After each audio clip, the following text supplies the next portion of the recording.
Bonjour à tous et bienvenue à la causerie du jour, nouvelle année, première causerie de 2023. Un grand plaisir de vous retrouver. Donc là, on a une grosse promo d'ingénieurs BTP par apprentissage, donc en troisième année. Vraiment, merci à eux de commencer cette année.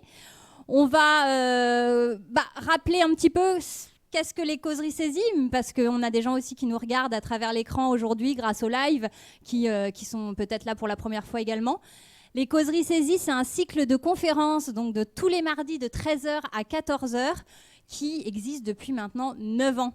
On a le grand plaisir de vous proposer des thématiques diverses et variées, comme vous pouvez le voir, donc sur la méthodologie de l'ingénieur, l'entreprise du 21e siècle, les sciences humaines ou encore la culture générale avec des thématiques d'art, d'histoire, d'économie, sur l'international. Des choses qui sont là pour vous donner des outils de culture générale, de réflexion, ouvrir votre esprit, votre curiosité, partager sur des thématiques que vous n'abordez pas tout au long de votre cursus ou dans votre vie personnelle. Et puis voilà, vous donner envie soit d'aller plus loin, soit vous donner juste des bases qui vous serviront plus tard. Merci donc à tous d'être là. Je vous rappelle que les causeries, c'est aussi un moment de partage. Vous avez la possibilité de poser des questions, que ce soit en amphithéâtre, en levant la main, comme je vous l'ai dit, pour avoir le micro, ou donc à travers votre écran, vous écrivez votre question à causerie au pluriel, idfc, tout attaché, @cesi.fr. Donc je répète, causerie au pluriel, idfc, @cesi.fr. Donc aujourd'hui, un sujet qui me tient particulièrement à cœur, parce que vu mes études d'histoire de l'art et d'histoire, j'essaye toujours de caser quelques petites causeries sur le sujet. Grand plaisir d'accueillir Marie-Anne Lerouillet aujourd'hui. Deuxième fois qu'elle intervient lors des cycles des causeries. L'année dernière, pour ceux peut-être qui connaissaient donc, les Jeux Olympiques, l'histoire des Jeux Olympiques, elle nous a fait le plaisir d'aborder ce sujet. Et aujourd'hui, elle arrive avec un tout nouveau sujet que je vais lui laisser présenter. Merci, on peut l'applaudir. Et je vous souhaite une très bonne causerie. À tout à l'heure.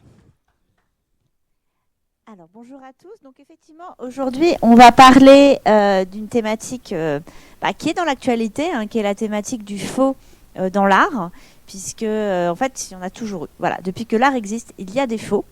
La seule question, c'est de savoir ce qu'on définit comme étant un faux et qui on définit comme étant des faussaires.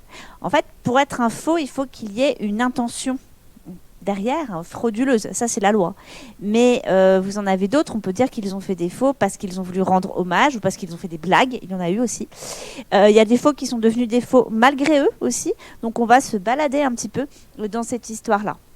Alors, une chose qui me semble très importante justement, c'est de revenir sur cette notion. C'est la notion de faux en art, en fait, elle est occidentale. Si vous allez vous promener dans d'autres pays, dans d'autres cultures, vous allez voir que la question ne se pose pas du tout. Et notamment en Asie, la question ne se pose pas. Et là, vous avez donc le temple du Toiji à Tokyo. Donc, quand vous le visitez, on vous dit que c'est un temple qui date de la fin du 8e siècle. Alors, il est incroyablement bien conservé. Comment c'est possible? On dit, ah non, mais ça, c'est la version de 1643. Bah, c'est 8e siècle ou c'est 17e siècle? Et en fait, c'est bien. Le temple, il date de 1643. Il a été refait en 1643 à l'identique et à l'emplacement de celui du 8e siècle. Donc, il est considéré comme étant le même que celui du 8e siècle. Voilà. Dans le même état d'esprit, il y a quelques années, il y avait les fameuses terres cuites de la tombe de l'empereur de Chine qui sont venues à Paris pour une exposition. Et quand elles ont été déballées, en fait, les statues étaient neuves. Elles venaient d'être faites. Elles avaient peut-être 10 jours. Et donc, quand on a dit aux autorités chinoises qu'il y avait un problème, non, vous n'allez pas vous envoyer des choses cassées quand même. Donc voilà, c'est vraiment une notion qui est très, très occidentale. Il faut vraiment le garder à l'esprit. Il faut savoir aussi que la copie, elle a toujours existé, puisque pour apprendre à devenir un artiste, encore aujourd'hui, dans les cursus de l'école des beaux-arts, par exemple, vous passez du temps à copier des œuvres. Si vous allez vous balader dans les musées en France et en Europe, vous verrez des gens assis dans tous les coins en train de copier les œuvres. Pour autant, ce n'est pas des faux, parce que il faut que ce ne soit pas fait dans la même technique, il faut que ça ne fasse pas la même taille, donc il y a des règles. Donc c'est là où parfois c'est un peu compliqué de savoir si c'est de la copie ou des faux. Alors là, vous avez une œuvre contemporaine d'un artiste qui s'appelle Thomas Mercier, c'est une œuvre de 2020, comme vous pouvez voir, où en fait il a récupéré un tas de masques, alors africains, mais il faut le dire vite parce qu'ils n'ont pas été faits en Afrique. La plupart ont été faits dans la région de Bruxelles. Et ils imitent en fait des masques africains qui plaisent aux Européens et donc quitte à mélanger des choses qui viennent de plein de cultures différentes. Et donc en fait, Thomas Mercier s'est amusé lui à récupérer les masques cassés, abîmés, parce qu'ils remplissent des grands conteneurs et en fait après ils les envoient sur tous les marchés d'Europe. Et forcément ça casse, mais comme ça vaut rien du tout. Et voilà. Et donc il s'est interrogé finalement qu'est-ce qui fait la valeur d'une œuvre d'art? Est-ce que c'est son originalité, son authenticité, ou est-ce que c'est la valeur que nous, finalement, en tant que regardeurs, en tant que consommateurs, on lui donne? Parce que si cet objet il n'est pas authentique mais qui vous plaît, bon après tout pourquoi pas?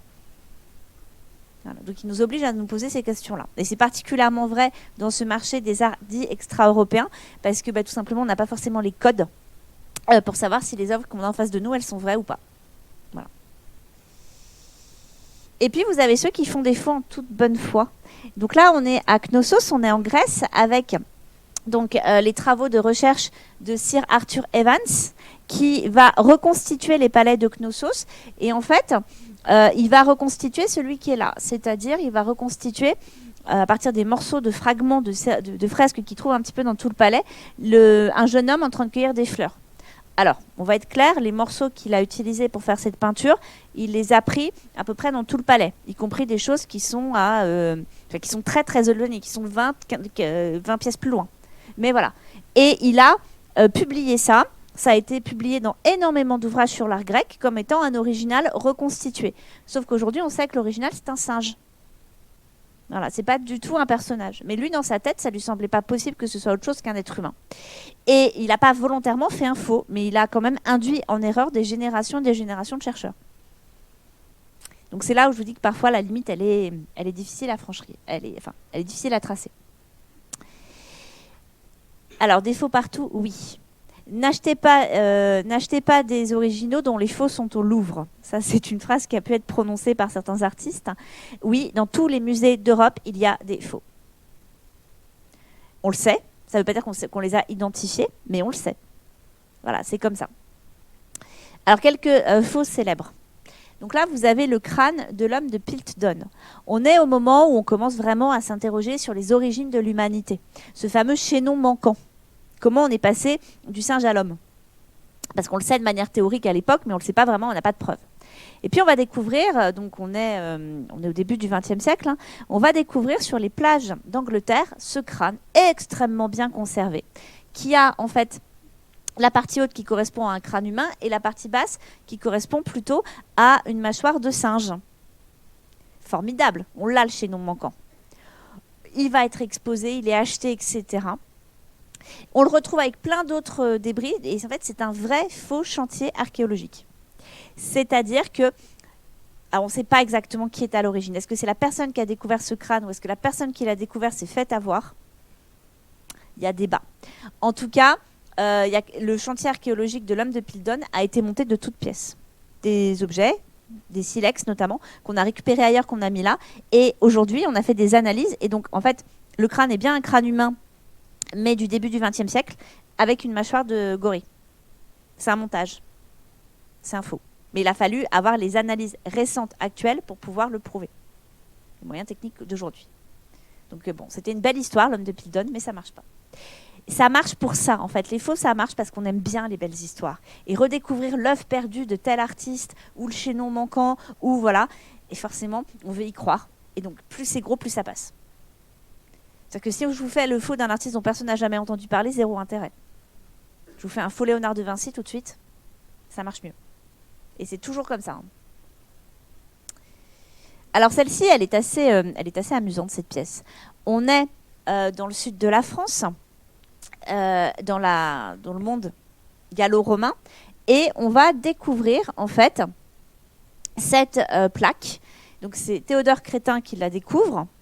Et elle est cassée, elle est abîmée. Et donc, il la vend comme étant une pièce antique. Et on se met à faire plein de fouilles dans la région. En plus, on a un nom, on a carrément l'apparition d'un empereur et d'une impératrice qui seraient locaux, donc de la région de Nîmes. Ça flatte l'esprit un peu de clocher, si vous voulez, des habitants de la région. Et donc, tout le monde se met à faire des trous dans son jardin pour voir si des fois, il ne trouve pas quelque chose. Et en fait, Théodore Crétin s'est fait avoir de manière assez incroyable. Il s'est fait surprendre une nuit en train de faire des fouilles sur le chantier archéologique qui était censé être celui où on avait découvert ça. Et donc, on l'a accusé d'être un voleur d'antiquités. Il y a eu un procès, hein. Il a été emprisonné, il y a eu procès. Et au cours du procès, il dit « Mais je ne suis pas du tout un voleur d'antiquités, puisque j'en crée des fausses antiquités, moi. Ce que vous m'avez surpris en train de faire, c'était en train de remettre dans le sol pour qu'on ait l'impression qu'il y avait des découvertes qui avaient été faites à cet endroit-là. » Donc personne ne l'a cru, bien sûr. Et donc il a dû en refaire un, de toutes pièces, pendant son procès, pour montrer qu'en fait, oui, il avait bien fait un faux. Et une fois qu'on le sait, en fait, c'est évident, parce que la coupure, elle est trop nette. Et on a retrouvé chez lui les outils qui avaient permis de faire la cassure. Et puis, il avait surtout écrit, en fait, en bas, donc cette inscription-là, le MTCNDP qu'on n'arrivait pas à lire. Et en fait, le TC, c'est tout simplement Théodore Crétin. Il avait signé son méfait. L'œuvre, elle est donc aujourd'hui conservée en musée national et donc régulièrement ils la sortent pour demander aux gens si c'est un vrai ou un faux et tout le monde se fait avoir puisque si une œuvre est dans un musée, c'est forcément que c'est un vrai. Voilà. Bon, il a quand même fait, du coup, il a une grosse amende derrière. Voilà. Et ça, c'est une autre, dans la série qu'il a continué parce qu'il n'en a pas fait qu'une. Hein. Ça marchait bien, ça lui rapportait de l'argent, donc il a continué en fait. Hein. Lui, l'intention frauduleuse, elle était évidente. Hein. Il voulait faire de l'argent. Tout comme les Fioraventi. Alors ça, c'est une œuvre qui est conservée aujourd'hui au Metropolitan Museum de New York et ils ont eu énormément de mal à admettre que c'est un faux. Donc elle n'est plus visible, mais ça fait pas longtemps. Et on est dans l'Étrurie. Alors il faut savoir qu'aujourd'hui, en ce qui concerne les Étrusques, donc en Italie, on estime qu'à peu près 80% des collections sont fausses. Y compris au Louvre. Hein. On sait très bien que dans les vitrines étrusques du Louvre, il y a des faux. On n'arrive pas à les détecter.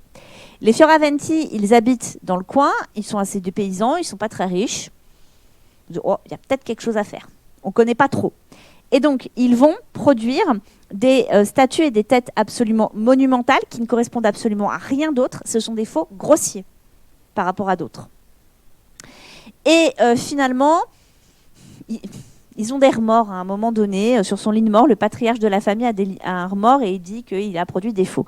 Mais il ne dit pas combien, il ne dit pas où, il ne dit pas où ils sont, il dit qu'ils sont dans les musées du monde entier.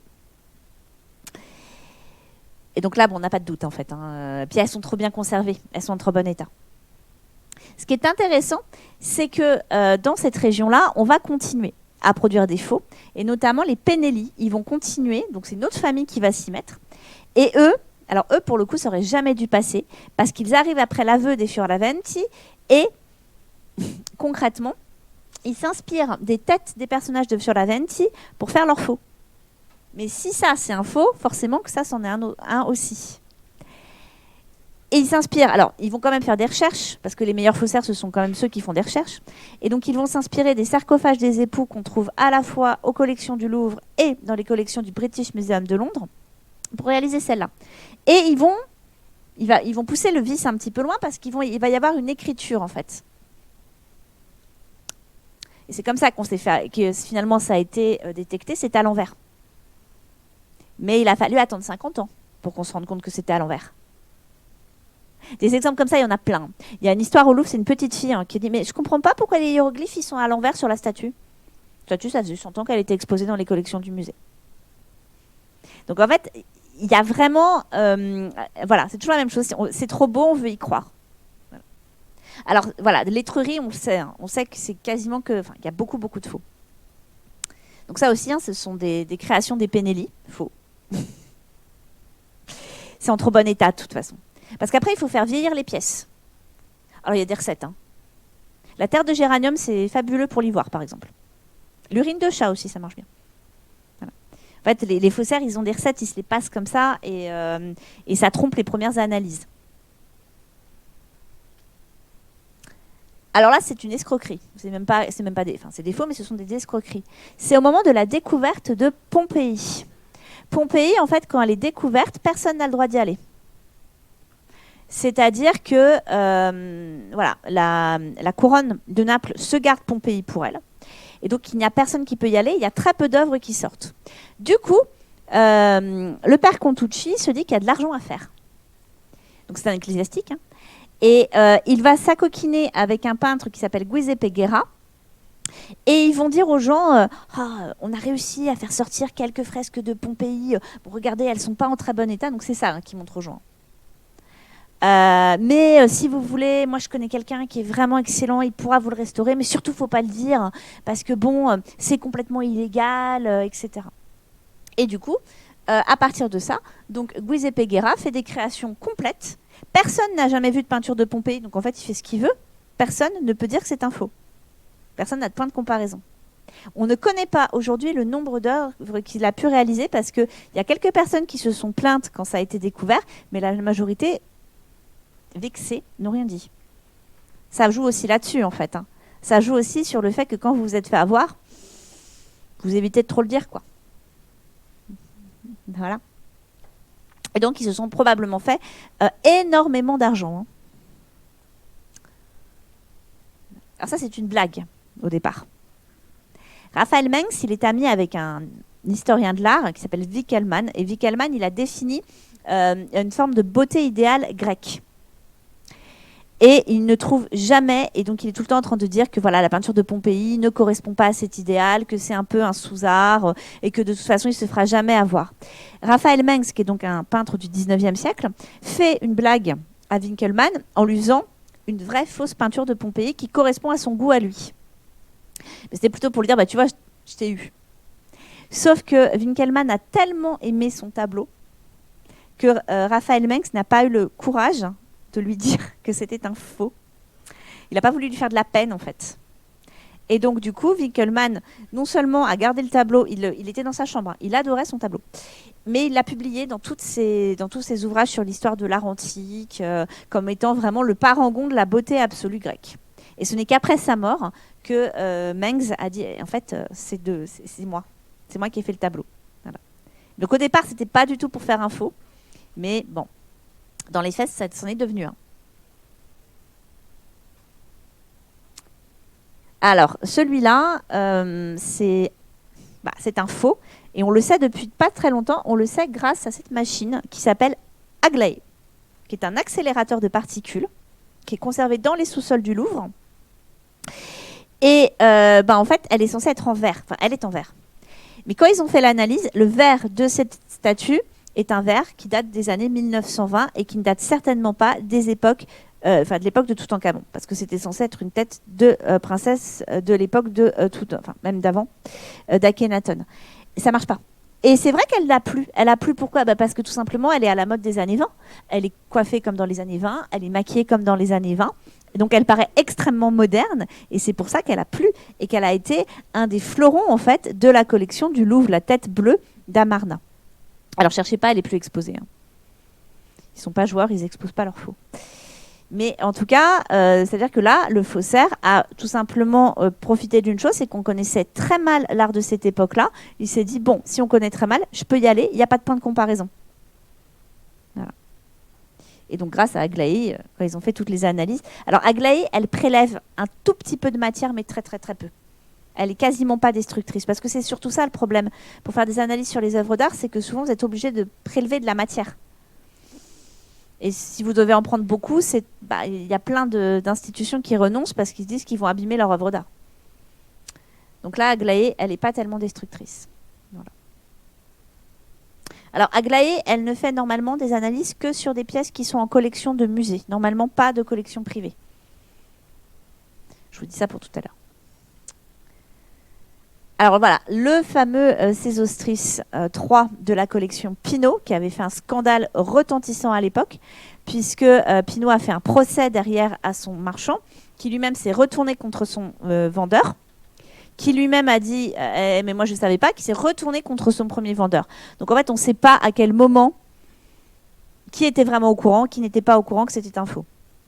Mais les hiéroglyphes sont à l'envers. Sauf que vous avez tous les plus grands égyptologues de la place de Paris qui se sont fait avoir. Parce que voilà, on n'en a pas d'autres quasiment des statues dans cet état-là, aussi bien conservées. Et donc finalement, c'est la partie qui l'a emporté. C'est-à-dire qu'on dit, ah ben il est tellement exceptionnel qu'il peut que être vrai. Voilà. Bon, alors en attendant, Pinault a été remboursé. Enfin, c'est Madame Pinault, plus exactement. Alors ça aussi, en fait, c'est une... on ne sait pas. On ne sait pas ce qui s'est véritablement passé. Donc cette tiare qui a été pendant longtemps un des fleurons des collections du musée du Louvre, qui était donc censé remonter aux époques dites barbares, donc au Moyen-Âge. Et en fait, elle a donc été exposée au Louvre jusqu'au jour où Israël Roumochowski vient à Paris et dit « Mais non, c'est moi ça !» Alors il y avait déjà eu une première alerte. Il y avait eu un faussaire de Montmartre qui s'était fait attraper. Il dit « Non, mais de toute façon, les 3/4 du Louvre, c'est moi. Donc là, vous m'avez attrapé une fois. » Et il dit « La fameuse tiare, c'est moi. » Et donc à ce moment-là, Israël Roumochowski la voit dans la presse, vient au Louvre et dit « Non, mais ça, c'est moi. Et je peux vous le prouver. J'ai toutes mes ébauches, j'ai toutes mes esquisses, j'ai tous mes travaux préparatoires. » Et ce qui s'est passé, c'est qu'en fait, lui était de bonne intention, mais les gens qui lui ont commandé l'œuvre ne l'étaient pas. En fait, ils lui ont dit, on veut faire un cadeau d'anniversaire à un de nos collègues historiens spécialistes de l'art des sites. Et donc, on voudrait faire un peu comme si c'était une couronne. On voudrait que vous copiez le site. Donc, il s'est exécuté. Et ben, tout simplement, les autres de l'autre côté, ils l'ont vendu. Alors, en plus, ils l'ont vendu à 3-4 musées différents. Donc, ça, c'est vraiment une histoire de crime organisé pour le coup. Et c'est le Louvre qui va l'emporter pour un prix à l'époque absolument délirant. Et du coup, en revanche, Israël Roumochowski, lui, s'en est bien sorti parce qu'après, tout le monde a voulu une œuvre du faussaire du Louvre. Donc, il s'est mis à faire des petites plaquettes comme ça, qui sont des morceaux en fait de la tiare qui vendaient à l'unité. Voilà. Et donc, voilà ce que ça a donné dans la presse. Puisque les conservateurs du Louvre ont été vilipendés. Alors, il faut savoir aussi que ça s'est déroulé dans un climat un peu particulier parce qu'il y a une personne qui a dit ça, c'est un faux. Il ne faut pas l'acheter, c'est un faux. C'était un historien qui s'appelait Reinach, qui était juif.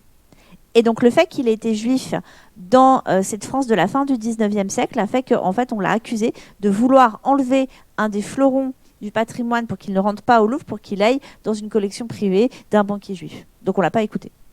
En fait, il avait raison. Donc c'est aussi pour ça qu'après la presse s'en est emparée, s'est beaucoup moquée de nos personnages. Vous avez peut-être déjà entendu parler des crânes de cristal. Indiana Jones. En fait, ils sont totalement faux. Alors là aussi, à la base, ils n'ont pas été produits du tout pour être des faux. Hein. Ce sont des œuvres qui sont produites en Allemagne, en Bavière. Toutes les traces d'outils qui sont dessus ne laissent aucun doute. Et ce sont des bougeoirs qui devaient aller sur des hôtels d'église. Alors comment ça se fait que ces bougeoirs bavarois sont passés ensuite pour être des œuvres d'Amérique latine ?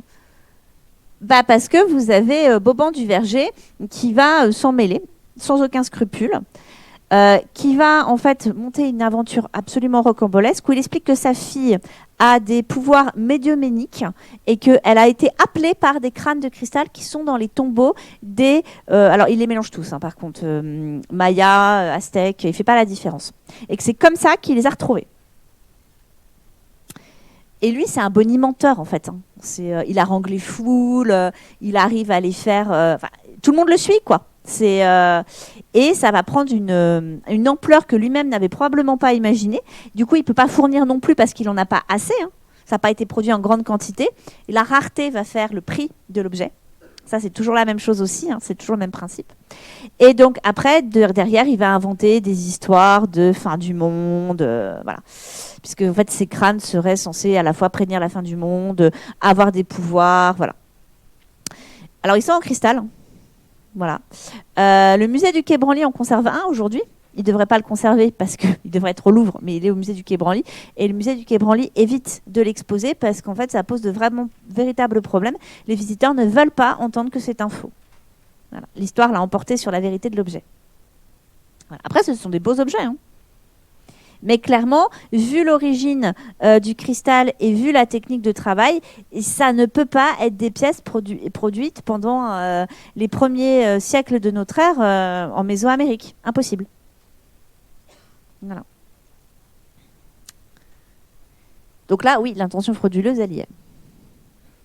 Alors bien sûr, quand on parle de faux, il faut parler des faussaires, ceux qui les fabriquent. Parce que là, ce que je vous ai montré, c'est finalement des objets sur lesquels on n'a pas nécessairement des informations sur l'identité des faussaires. Là, parfois, on les a. Et en fait, pour faire un beau faux, il faut être un très bon artiste. Et c'est souvent ce qui se passe.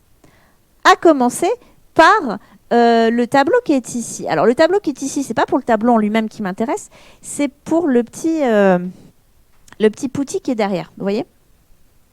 En fait, qui s'inspire d'une œuvre de Michel-Ange. Un des premiers faussaires de l'histoire de l'art qu'on a identifié, c'est Michel-Ange. Mais en plus, il en a fait à la chaîne. C'est-à-dire que Michel-Ange, à son époque, ce qu'on va se mettre à aimer, c'est l'art antique, l'art grec et romain. Et donc lui, il va fabriquer des fausses statues, donc là, en l'occurrence, un petit poutis en marbre, qu'il enterre, en fait, après, dans la terre. Donc il avait déjà des recettes pour faire un peu patiner le marbre. Il les abîme un petit peu sur le côté. Alors là, sur celui-là, il a eu des scrupules parce qu'il l'a vendu au pape.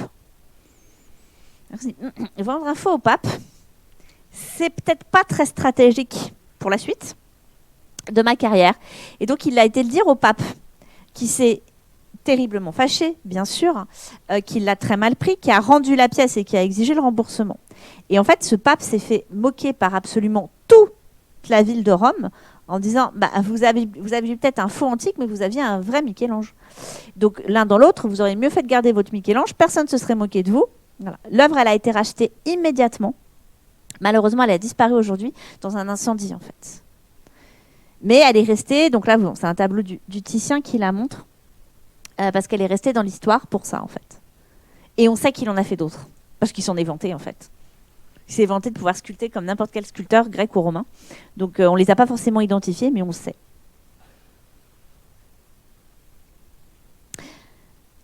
Alors sur celle-ci, il y a un petit doute. Il y a un petit doute à savoir, est-ce que c'est vraiment au départ une intention de faussaire, ou est-ce que c'est tout simplement un artiste, Georg Schweitzer, qui a voulu faire à la manière d'eux pour rendre hommage. Lui, c'est un sculpteur et un graveur. Et donc, il fait cette pièce qui est ici, qui va être attribuée en fait à Dürer. On va dire que c'est le portrait du père de Dürer, parce que tout simplement, il y a la signature de Dürer dessus. Il y a quelques années, je vous montre le portrait, voilà, portrait peint du père de Dürer. Il y a quelques années, la pièce, elle a été restaurée. Elle ne l'avait jamais été. Et quand ils l'ont restaurée, ils se sont rendus compte qu'à l'arrière, il y avait une petite plaquette qui s'enlevait, avec une petite logette. Et dans la petite logette, il y avait un papier où en fait Georg Schweitzer expliquait qu'il avait fait cette œuvre pour rendre hommage à Dürer et pour se moquer de tous ceux qui tomberaient dans le panneau. Et donc du coup ça a bien marché, c'est le moins qu'on puisse dire.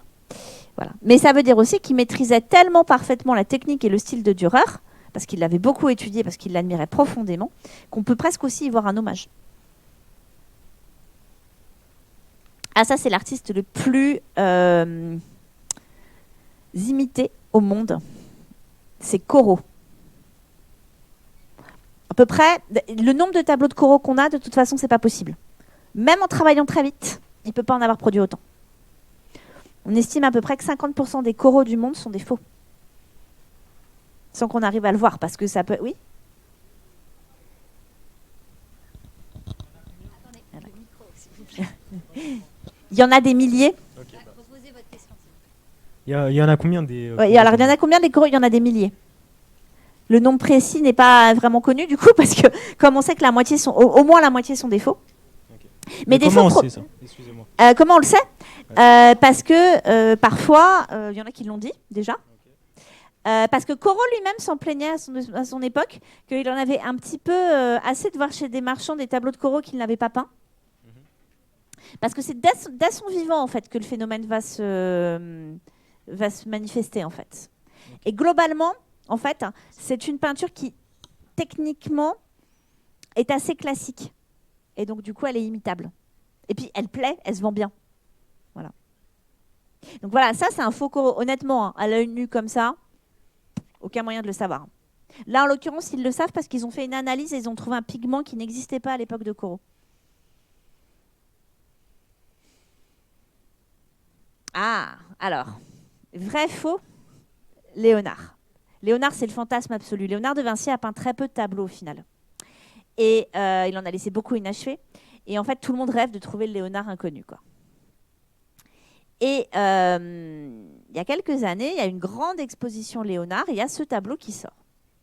On dit, ah, la fameuse Madone au chat, on a des esquisses, on a des lettres de Léonard où il en parle, mais on n'a pas le tableau. Le tableau sort, il est exposé, reproduit, etc.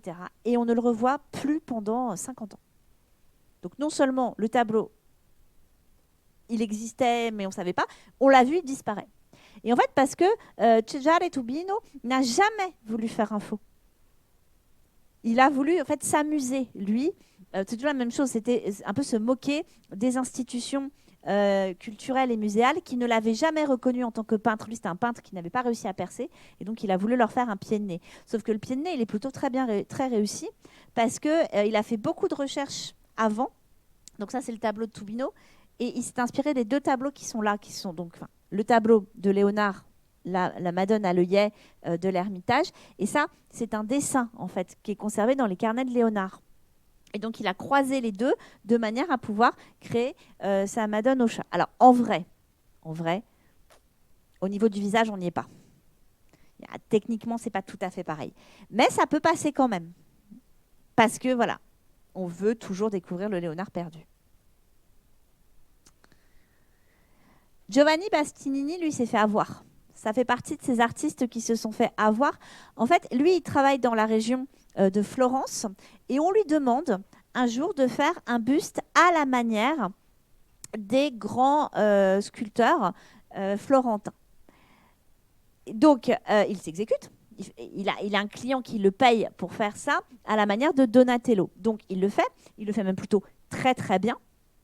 Et l'œuvre, elle va plaire parce que, certes, c'est à la manière de Donatello, mais avec les traits d'un homme du milieu du 19e siècle, qui porte ces traces qu'on n'aurait pas vues pendant la Renaissance. Et du coup, donc, le commanditaire va revenir, va lui redemander, jusqu'au jour où quand même il commence à trouver ça un petit peu bizarre. Et puis il va voir que ses œuvres, elles passent en vente en fait, signées Donatello. Donc lui, il s'est fait avoir. Le Louvre n'a jamais voulu pendant très longtemps reconnaître que le sien était faux, donc il a été longtemps exposé comme un Donatello. Aujourd'hui, ils ont reconnu et donc il est toujours exposé, mais dans la section 19e et avec le bon nom d'artiste. Donc il est quand même rentré au Louvre, du coup, c'est pas mal. Alors ça, c'est probablement la première grosse affaire de faussaires qui a défrayé la chronique, l'affaire Van Meegeren. Van Meegeren, c'est un peintre, c'est pas un mauvais peintre, hein, mais c'est un peintre qui ne fait pas de carrière et qui va profiter de la redécouverte de l'école de Delft et de Vermeer, qu'on connaît très mal en fait. Pareil, Vermeer, il n'a pas peint tellement de tableaux. Et donc on arrive au moment de la Seconde Guerre mondiale, ça a son importance. Il y a très peu de Vermeer sur le marché et les nazis adorent Vermeer. Et donc Van Meegeren va... c'est pas lui en fait, hein. Il a un prête-nom qui vend les tableaux pour lui, notamment à tous les grands dirigeants du régime. Hein. Au moment de la fin de la Seconde Guerre mondiale, quand on va découvrir les réserves de tableaux de Göring notamment et de Goebbels, on va trouver des Vermeer dedans. Trahison. Vendre un Vermeer aux Allemands, c'est un crime de lèse-majesté quand vous êtes hollandais. Hein. Et on va remonter jusqu'à Van Meegeren. Parce que pour le coup, il s'était mal caché. Et donc, on va savoir que c'est lui. Il est arrêté, procès pour intelligence avec l'ennemi. Alors, on va être parfaitement honnête. Les thèses nazies lui déplaisaient pas tant que ça. Hein. Aussi. Hein. Donc, c'était crédible. Et lui, pendant son procès, il a dit mais pas du tout, je suis un héros national, moi, en fait. Parce que j'ai vendu des faux. Je me suis moqué d'eux. Il dit non, c'est impossible. Ça, c'est pas vous qui avez pouvoir le faire. Donc, voilà le tableau en question. Alors, là où ça aurait pu susciter quand même un petit peu, titiller un petit peu les esprits, c'est que Vermeer n'a pas fait de peinture religieuse. Et or, Van Meegeren n'a fait que des... Vermeer, d'après Van Meegeren, ce n'est quasiment que de la peinture religieuse. Donc ça aurait quand même pu interroger un peu. Donc le voilà au moment de son procès. Et voilà ce qu'il a fait pendant son procès. Il a repeint un tableau. Il a dit, si, regardez, je vous le refais tout de suite, je vous le refais devant les yeux. Alors nous, quand on les voit aujourd'hui, on se dit, non mais c'est pas du Vermeer. C'est pas du Vermeer tout simplement parce que c'est pas du tout la bonne touche, c'est pas du tout la bonne iconographie. Mais à l'époque, on ne le connaît pas, Vermeer, on le connaît très mal. Donc c'est passé. Et il y a une histoire, le seul qui s'en était rendu compte, c'était le fils de Van Meegeren. En fait, il visite avec son père une exposition de Vermeer et il dit, mais c'est tes tableaux là. Donc père, tais-toi. Voilà. Et en fait, aujourd'hui, le fils de Van Meegeren s'est fait attraper parce qu'il avait fait des faux Vermeer par Van Meegeren. Donc il avait copié son père. Il s'est fait attraper. Voilà. Et Van Meegeren, aujourd'hui, il est rentré dans les collections de musées. Parce que justement, il y a cette histoire de faussaire. Voilà. Donc, vous voyez, ça peut aller très loin en fait. Ils sont un peu trop modernes en fait pour être du Van Meegeren. Celui-là, par contre, on a un doute. Van Meegeren a dit que c'était lui. Sur celui-là, il y a un vrai doute. Voilà. Il y en a quand même quelques-uns, on ne sait pas trop.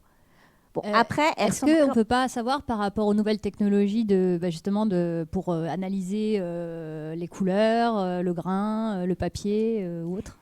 Alors, il a été très très malin parce qu'il a travaillé sur des tables, il a repeint sur des tableaux de la bonne époque. Donc, le support toile est bon. Et il a fait hyper attention aux pigments, sauf les bleus. Le bleu l'a attrapé là, le bleu Van Meegeren. Mais sur un tableau comme ça, en fait, la seule chose qui laisse penser quand même elle a un peu quand même... elle ressemble un peu à Marlène Dietrich. Ça semble un peu étrange. Mais les analyses, globalement, il a fait avec ce qu'on connaissait à l'époque. En tout cas, il a fait hyper attention. Simplement, le bleu là, c'est du bleu synthétique. Et à l'époque de Vermeer, forcément, on n'utilisait pas du bleu synthétique. Voilà. Et celui-là, qui est quand même très très connu pour être un Vermeer aujourd'hui, il y a un gros doute. Voilà, il y a un gros doute. Et du coup, personne ne fait d'analyse. Parce que si le vrai Vermeer s'avère être un faux, ça n'arrange personne en fait. Donc la meilleure manière de ne pas savoir, c'est de ne pas poser la question. Alors, il n'a pas fait que du Vermeer. Hein. Ça, c'est le vrai, ça, c'est le faux. Là, il est plutôt pas mal. C'est d'après Hogarth. Là, il est plutôt pas mal. Hein. Voilà. Et ça, c'est un vrai Van Meegeren. Voilà. Donc, il avait quand même beaucoup de crayons. Hein.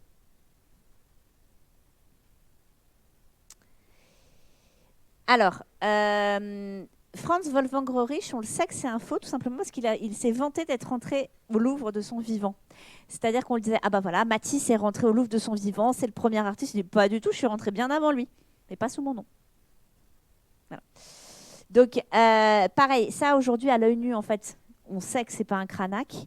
À l'époque, on connaît mal Cranach, donc ça passe. Les visages sont trop lourds, trop larges pour être du Cranach. Puis bon, le petit garçon, il a un peu des yeux exorbités quand même. Ça passerait pas sur un vrai Cranach. Il est plus exposé. Hein. Voilà. Un jour, ils nous les exposeront tous, mais voilà. Ça, c'est un vrai faux Van Dongen. Alors, qu'est-ce que j'entends par là? Van Dongen va avoir vraiment une période de célébrité dans l'entre-deux-guerres où il va beaucoup vendre. Après la Seconde Guerre mondiale, c'est un petit peu plus compliqué. Et donc, il va faire des faux, mais de lui. C'est-à-dire qu'il va faire des tableaux à la manière du Van Dongen des années 20 qu'il va antidater pour que ça se vende mieux. Et il a perdu le droit d'expertise de son propre travail. Parce que les collectionneurs ont trouvé que forcément un tableau qui a 5 ans et un tableau qui en a 20 n'a pas la même valeur sur le marché. Les collectionneurs ont trouvé qu'il exagère un petit peu. Il y a eu procès. Il a perdu son droit de regard sur ses tableaux. Et puis, vous avez tous les artistes qui oublient aussi. Ça, c'est arrivé à Rodin. Rodin, un jour, passe dans une galerie. Je dis, non, mais c'est quoi ça? C'est pas moi, ça. Donc, il rentre dans la galerie. Il dit au galeriste, mais là, vous avez une œuvre dans la vitrine qui est censée être de moi, mais elle n'est pas de moi. Le galeriste dit, si, j'ai tous les papiers. Il fait, non. Et donc, procès. Et en fait, elle était bien de Rodin, mais il avait juste oublié. Voilà, des artistes qui sont un peu distraits. Voilà. Mais Van Dongen, ouais, il a eu vraiment de gros problèmes. Alors ça, on arrive sur les affaires hyper récentes avec l'association John Drew et John Mayat. Alors John Drew, c'est la tête pensante, John Mayat, c'est l'exécutant. Dans une certaine mesure, il n'a pas été complètement au courant, en tout cas au début. John Mayat, c'est un peintre tout à fait classique. John Drew, c'est un historien d'art. Et John Drew, en fait, va demander à Mayat, au départ, de lui faire des tableaux d'après Turner, d'après tous les plus grands artistes du 19e et même au-delà. John Mayat, au procès, il a dit qu'il n'avait pas compris. À partir d'un certain moment, ça devient plus crédible. En fait. D'ailleurs, il a été condamné parce que c'était pas crédible. John Drew, lui, il va faire des recherches dans les archives. Il se procure les bonnes machines à écrire, les bons tampons, et il produit des faux certificats, des fausses archives, et notamment chez Giacometti. Alors, là, ce sont des faux. Honnêtement, ils sont très bons. Il s'était fait ami avec il était dans toutes les sociétés des amis de tous les musées et il fréquentait les archives. Forcément, quand quelqu'un vient aux archives, on a peur qu'il parte avec quelque chose, pas qu'il remette quelque chose dans les dossiers. Et donc lui, en fait, il mettait des fausses archives dans les dossiers pour créer ce qu'on appelle un pédigré aux œuvres qu'il avait fait créer. Et en fait, c'est la fondation Giacometti qui s'est rendu compte parce que les archives Giacometti, c'est l'enfer. Rien n'est rangé, rien n'est classé, c'est un bazar sans nom. Et donc la conservatrice dit, là c'est trop bien rangé là. Là il y a un problème. Et donc elle a cherché et elle a remonté. Et c'est comme ça qu'ils se sont fait avoir. Et là franchement, je ne sais pas si vous savez lequel est le vrai, lequel est le faux.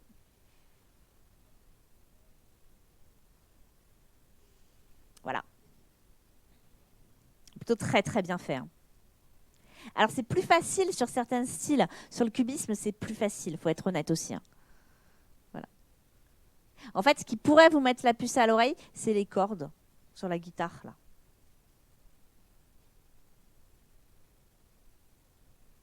Mais bon, c'est discret. Hein. Voilà. Donc ils ont été condamnés. John Drew, il a simplement dit au procès, mais vous n'êtes pas au courant du quart de ce que j'ai fait. Parce qu'il a dit qu'il y avait eu d'autres associations avant et qu'en fait, il avait rempli les musées de faux. Voilà. Et John Mayat, aujourd'hui, il a fait fortune en faisant des tableaux d'après. Voilà, les gens, ils le commanditent pour ça. Oui. Ah, pardon. Ouais, il faut le micro. Madame, moi je comprends pas pourquoi vous dites il y a un vrai, il y a un faux. Alors ça c'est le vrai Picasso et ça c'est le vrai John Mayat. Mais les deux ils se ressemblent pas, il y a plein d'erreurs. Ah bah c'est pas des copies conformes. C'est pas l'idée, ok. c'est inspiré d'eux. Ah ok. Voilà. Il y a beaucoup d'artistes qui font sur le même thématique plein de versions différentes de la même thématique. Donc, oui, particulièrement chez Picasso, il a beaucoup varié sur le même thématique tout au long de sa carrière, donc ça pouvait passer. Alors Sean Greenlight, lui aussi on en a beaucoup entendu parler, parce que quand il s'est fait prendre, on ne savait pas si c'était un fausseur ou un voleur d'œuvres d'art. Et comme il a pris ses œuvres et il les a jetées à la rivière, on ne savait pas s'il avait détruit des vrais ou des faux. Et c'est toute la famille qui s'y mettait en plus, parce qu'il avait embarqué son père et sa mère dans l'histoire pour produire des faux certificats, pour travailler avec lui. Donc c'était une entreprise familiale. Hein. Voilà. Et ce qui est intéressant chez lui, c'est que c'est un touche-à-tout. C'est-à-dire qu'il a fait de la peinture, de la sculpture, des antiquités. Il s'est vraiment attaqué à tout. Donc, le faune, voilà une histoire qui était trop belle pour être vraie. On sait que Gauguin a sculpté un faune. Personne ne l'a jamais vu. Donc forcément, c'est comme une licorne, tout le monde a envie de voir à quoi ça ressemble. Et donc du coup, c'est comme ça qu'il a produit ce faune qui s'est arraché en salle des ventes, puisque ça y est, on avait retrouvé le faune de Gauguin. Et il a tellement bien étudié Gauguin que c'était plausible. Pareil, buste de princesse amarnienne, on est sur la bonne méthode, on est sur le bon matériau, tout est juste. Sauf qu'elle ressemble quand même beaucoup, beaucoup, beaucoup à des œuvres qu'on a déjà dans les musées. Peut-être trop. Ça aurait pu être ça le petit tilt en disant bah tiens en fait c'est étrange. Et ça c'est ce qui a fait à quoi il s'est fait prendre parce que celui-là pour le coup pour les spécialistes il est grossier. C'est-à-dire que là ils ont vu tout de suite qu'il y avait quelque chose qui n'allait pas. Mais c'est à se demander même s'il ne voulait pas se faire prendre. Là, il avait laissé plein d'indices partout. Voilà. Donc, il a fait de la prison ferme. Hein. Et aujourd'hui, il vend ses œuvres et il a une cote parce que c'est le faussaire de. Donc là, d'après Pollock, c'est un faux Pollock peint par Sean Green. Et donc, du coup, hop, c'est passé en salle des ventes. Donc là, en l'occurrence, c'est passé chez Bolton. Mais bon, il a une petite cote, quoi. C'est pas un vrai Pollock, mais on peut pas forcément se payer un vrai Pollock. Donc ça peut permettre d'avoir un... Voilà. Donc tout cela, en fait, c'est ça qui est fou, c'est qu'après leur peine de prison, leurs amendes, etc., ils reviennent, ils sont officiellement reconnus comme... John Mayatt, il a même une émission de télé aujourd'hui où vous avez des stars, alors c'est essentiellement des stars anglaises, qui vont se faire peindre à la manière de Monet, de Turner, voilà. En direct à la télé, c'est une télé-réalité. Donc c'est assez improbable, mais voilà. Ah, et celui-là, on ne sait pas. Alors, La Belle Princesse, on a longtemps dit que c'était une œuvre de Léonard de Vinci. Le revoilà. En fait, donc, Sean Greenlot dit que c'est de lui. Et il dit que c'était à l'époque où il travaillait chez Primark et que c'était sa collègue, en fait. Ouais, il a été vendeur chez Primark. Et donc, du coup, mais il dit par contre, il y a quelqu'un qui a redessiné dessus. C'est pas complètement mon œuvre, il y a quelqu'un qui est revenu travailler dessus. Alors, l'histoire au départ, c'est une galeriste italienne qui a l'œuvre dans sa galerie et elle la vend justement comme étant une œuvre du XXe siècle, imitation, peinture de la Renaissance italienne. Donc, elle serait bonne, du coup. Du coup, elle la vend rien. Elle la vend parce qu'elle la trouve jolie, quoi. Alors, comment cette œuvre anglaise, si c'est vraiment lui qui l'a fait, serait arrivée jusque-là, on ne sait pas. Il y a un marchand américain qui lui achète l'œuvre. En disant, lui, de toute mauvaise foi, en disant, elle l'a mal identifiée, c'est une œuvre de la Renaissance italienne, c'est un Léonard, je vais l'acheter pour une bouchée de pain et je vais faire une plus-value monstrueuse derrière. Donc lui, déjà, il n'est pas très honnête. Hein. Alors après, il a dit, mais non, c'est pas vrai, j'ai compris après l'achat, machin, bon. Les peintures qu'on découvre dans des tiroirs, c'est toujours un peu suspect. Hein. Et donc lui va la vendre comme une œuvre de la Renaissance italienne. Voilà. Et c'est en prison que Sean Greenlot va recevoir un livre parce qu'il y a quelqu'un, et il n'a jamais su qui c'était, en tout cas il ne l'a jamais dit, et personne n'a réussi à l'identifier. Pendant toute la durée de son incarcération, il a reçu des livres d'art, envoyés par un correspondant anonyme. Et en feuilletant un livre sur Léonard, ça c'est à moi, c'est pas à Léonard. Et donc il y a toujours un énorme doute sur La Belle Princesse. Le papier est bon, le papier est bien de l'époque de la Renaissance, mais ça, Sean Greenlot, lui, faisait hyper attention à ses matériaux. Donc c'est plausible. Donc on ne sait pas.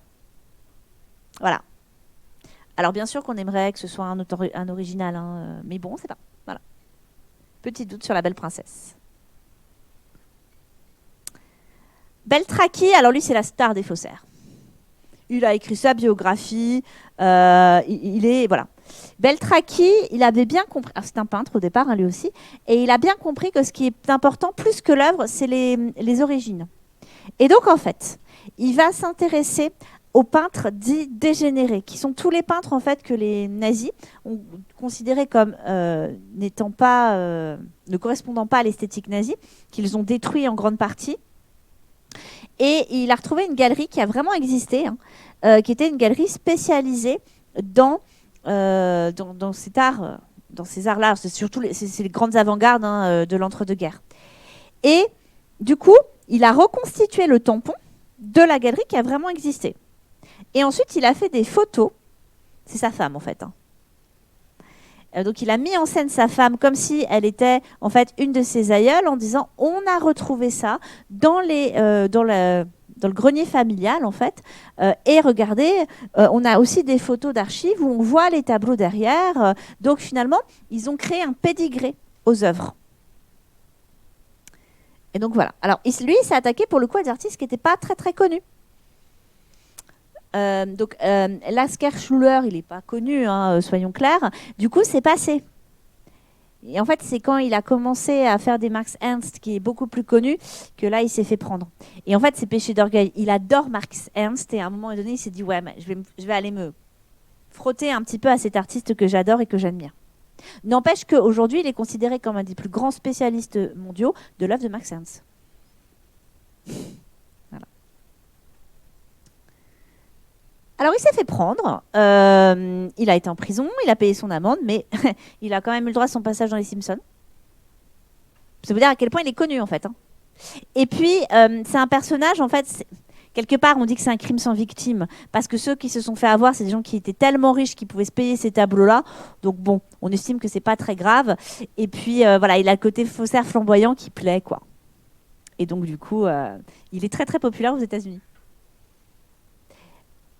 Alors maintenant, quelques faux célèbres. Je suis désolée, mais ça, c'est un faux. Eh ouais.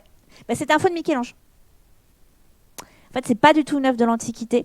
Aujourd'hui, on est persuadé que c'est une œuvre de Michel-Ange. Parce qu'on a retrouvé, en fait, dans une chambre aveugle qui était restée fermée pendant très longtemps, et on sait que Michel-Ange y a travaillé, des dessins. Et on a retrouvé le dessin qui est là, qui est pile poil la position du Laocoon, avant même que le Laocoon soit découvert. Donc on est à peu près persuadé qu'en fait, il a réitéré. Bon alors, même si c'est pas une antiquité, ça reste une très belle œuvre. Ça, c'est un vrai. En fait, Rembrandt est un artiste qui a été extrêmement copié, quand bien même c'est très compliqué. Et il existe même aujourd'hui une commission internationale pour authentifier les Rembrandts. Hein. Et donc au départ, ils ont commencé par dire que ce philosophe méditant était un faux. Et puis aujourd'hui, ils sont revenus en arrière et ils ont dit que c'était un vrai. Voilà. Pour la plus grande satisfaction du Louvre. Hein. Faux. A priori. Même si le musée de Malibu ne veut absolument pas faire les analyses qui permettraient de savoir si cette œuvre est un vrai ou un faux. Bon, il n'y a pas tellement de doute en fait. Hein. On est quasiment persuadé que c'est un faux. Alors, comment est-ce qu'on sait que c'est un faux? En fait, parce que la tête ne va pas avec le corps, déjà. Au niveau des datations, c'est pas le bon style. C'est même un faux grossier, en fait. C'est-à-dire que c'est censé... Il a une tête qui correspond à un style, à une époque, et le corps qui correspond à une autre époque. Donc, ça se voit, si vous voulez. Même sur celui-là, ça se voit, en fait. Mais le musée ne veut pas en entendre parler. C'est une de ses œuvres phares, donc... Fais pas d'analyse. Voilà. C'est un faux. Mais c'est un faux involontaire. Le fameux buste de Néfertiti. Alors, vous savez, c'est une œuvre très célèbre. Il y a un musée qui vit simplement du fait qu'elle est dans le musée. Et on a dit beaucoup de choses. Mais ce qui fait qu'elle plaît autant, c'est qu'elle est très, très, très, très, très moderne, en fait. Et alors, ce qui s'est probablement passé, c'est que c'est un étalon. C'est-à-dire que c'était l'équipe d'archéologues allemands qui était en train de travailler sur le site. Ils s'étaient fait des plâtres pour pouvoir faire des tests de colorométrie. Et à ce moment-là est passé tout simplement le souverain allemand qui a trouvé l'œuvre exceptionnelle. Et ils n'ont pas osé dire au souverain qu'il s'est trompé. Et donc, ils ne l'ont pas dit. L'œuvre est arrivée en Allemagne, mais elle n'est même pas dans les comptes rendus des fouilles. C'est ça qui nous fait dire qu'en fait, il n'y a pas d'intention frauduleuse. C'est-à-dire qu'ils ne la notent pas comme découverte tel jour, alors que le compte-rendu des fouilles, par ailleurs, est extrêmement précis, extrêmement minutieux. Et du coup, elle est rentrée dans les collections comme étant une œuvre ancienne. C'est un plâtre, donc ça, on ne peut pas dater. Et les matériaux qui sont utilisés sont les matériaux de l'époque, puisque c'était le but du jeu, probablement. C'était de faire les tests de couleurs. Par contre, la découpe, ici, c'est pas possible. Et puis, la forme du visage aussi. Voilà. Donc voilà. Mais pareil, le musée en question, à Berlin, ils veulent pas trop s'étendre sur la question, quoi. Ça peut se comprendre. Ah bah oui, le Salvator Mundi, gros scandale, le Salvator Mundi. Hein. Alors, le Salvator Mundi, c'est une œuvre qui apparaît sur le marché, très abîmée, très lourdement restaurée, et son premier propriétaire soutient que c'est une œuvre de Léonard de Vinci. On sait que Léonard de Vinci a fait un Salvator Mundi. On a des lettres, on a des textes, mais on l'a pas. Le premier restaurateur passe dessus, dit mais c'est pas du tout un Léonard, et élève de Léonard. Allez, si vous voulez, à la manière de Léonard, mais pas un vrai Léonard. Impossible. Et puis, il y a un second restaurateur qui passe par là, qui lui affirme que c'est un Léonard de Vinci. L'œuvre, elle passe en vente. C'est hallucinant. Ils ont fait une campagne de promo, c'est digne d'un film hollywoodien. Avec star hollywoodienne, justement, devant le tableau en train de pleurer. Enfin bon. Voilà, Leonardo DiCaprio qui est venu cachetonner pour la maison de vente. Grosse vente. Hein. Donc l'œuvre, elle est achetée par un prince des Émirats et elle disparaît. Aucun musée ne peut se la payer. Hein. Elle atteint des prix délirants. Quelques années, il y a eu une exposition Léonard de Vinci au Louvre. Le Salvador Mundi est annoncé dans l'exposition. L'exposition ouvre, il n'est pas dedans. Et là, quand même, tout le monde commence à se poser des questions, sachant qu'il avait été annoncé. Et que, ça on l'a su plus tard, le Salvador Mundi était passé dans le laboratoire des musées de France et il est passé à Aglaé. Alors que théoriquement, il n'aurait pas dû passer, hein, puisque n'appartenant pas à une collection publique. Donc, s'il est passé par Aglaé et qu'il n'est pas arrivé dans l'exposition Léonard de Vinci, c'est que ce n'est pas un authentique. Du coup, aujourd'hui, le Salvador Mundi, il est toujours très probablement sur le yacht de notre descendant, de notre prince qatari ou émirati. Mais on ne le reverra pas parce que c'est quand même c'est un gros raté, le Salvador Mundi. Hein. Là, clairement, il y a eu une intention frauduleuse, au moins du restaurateur qui a dit que c'était un Léonard. Il ne pouvait pas ne pas le savoir. Hein. Il l'a forcément vu. Alors aujourd'hui, on dit atelier de Léonard. Ça veut dire que peut-être il y aurait touché un petit peu, mais bon. Et je crois même que le Louvre a été assez formidable là-dessus parce que notre président de la République a fait plusieurs allers-retours vers ces royaumes-ci et que le Louvre a toujours refusé qu'il rentre dans cette expo parce que ce serait valider tout à fait l'œuvre. Ouais. En fait, si l'œuvre je ne souhaite pas qu'on rende hommage au président Macron, mais je vais dire Sarkozy. Mais le Louvre a été formidable là-dessus. En fait, ce qui s'est passé, c'est que si l'œuvre était rentrée dans l'exposition, elle rentrait dans le catalogue raisonné de Léonard et il n'y avait pas de problème, c'était un Léonard. Même si des fois, on peut retirer une œuvre d'un catalogue raisonné, mais c'est toujours compliqué. Mais effectivement, de toute façon, les conservateurs français, pour le coup, plus que l'aspect politique, là, c'est pour le coup, c'est vraiment les historiens d'art français, ils n'y ont jamais cru. C'est impossible, ils l'ont eu sous les yeux. Et en fait, c'est une Anglaise et une Italienne qui ont vraiment validé. Et donc, on ne sait pas aujourd'hui ce qui a fait qu'elles aient validé, parce que derrière tout ça, il y a une histoire de très gros sous, hein, vraiment. Voilà, il ne faut pas croire que c'est juste des jolies histoires. Hein. Il y a des histoires d'argent derrière tout ça aussi, que vous devez garder à l'esprit quand on parle des faux en art. Hein. Voilà. Là, en l'occurrence, ça a été le cas. Hein. Donc voilà. Mais maintenant, il n'y a quasiment plus de doute. Alors, on a pensé qu'elle avait été achetée pour le Louvre à Abu Dhabi, hein, à un moment donné.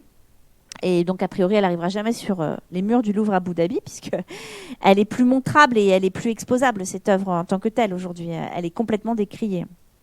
Donc, en fait, quand on dit atelier 2, c'est que l'œuvre, elle a été peinte dans l'atelier de l'artiste, pas forcément par lui. Hein. Mais cela dit, aujourd'hui, quand on vous dit même un tableau de Léonard de Vinci comme la Joconde, oui, là, c'est du Léonard. Mais il y a d'autres tableaux qui sont passés chez des commanditaires où il a peut-être fait que les pieds, les mains et une fleur derrière. Mais c'est pas grave, c'est lui le maître d'atelier, donc c'est lui qui est l'auteur du tableau. Atelier 2, et puis après, vous avez à la manière 2. Là, vous comprenez bien qu'on s'éloigne déjà un petit peu, quoi. Mais en fonction de comment c'est attribué, bien sûr, ça ne veut pas du tout dire la même chose derrière. Voilà. Donc voilà, pour vous montrer quelques exemples de faux et quelques histoires de faussaires célèbres. Voilà. Est-ce que vous avez des questions pour clôturer cette causerie ? Moi, j'avais une question. Il y a aussi, j'imagine, ça permet de faire passer de l'argent sale parfois ou des choses comme ça, des trucs un petit peu plus gros, on va dire, que des simples faussaires d'œuvres. Il faut savoir que le trafic d'œuvres d'art, c'est un des plus gros trafics du monde avec la drogue et les armes.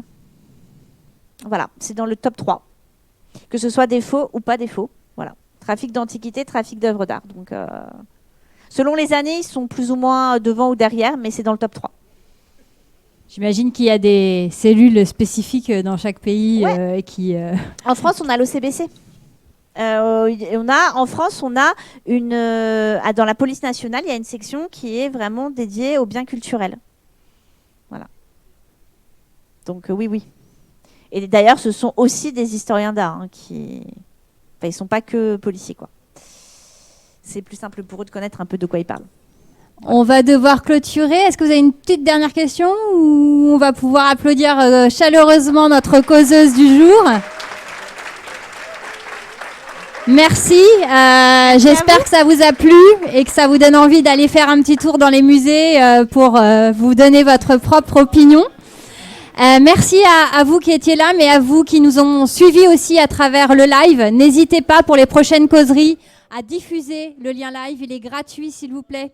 Gratuit, diffusable. N'hésitez pas à partager sur les réseaux ou autres. Si vous avez la moindre question, c'est causerie au pluriel idfc@saisie.fr. Je rappelle, causerie au pluriel idfc@saisie.fr. Vous avez accès à des replays, dont cette causerie dans quelques jours, sur le YouTube Saisie. Les causeries Saisie, la playlist, n'hésitez pas, vous avez accès aux anciennes causeries sur l'année dernière ou il y a 2 ans. Donc, avec grand plaisir, on vous propose chaque semaine jusqu'à fin avril des thématiques tout à fait différentes. Je vais vous proposer la thématique de la semaine prochaine. Donc vous pouvez le voir, on change complètement de sujet. Mardi prochain, réduire l'impact environnemental des entreprises grâce au numérique. Donc sujet brûlant aussi d'actualité. Je vous invite à la suivre et puis merci à tous. Un très bon après-midi et bonne année encore. Meilleurs vœux à tous.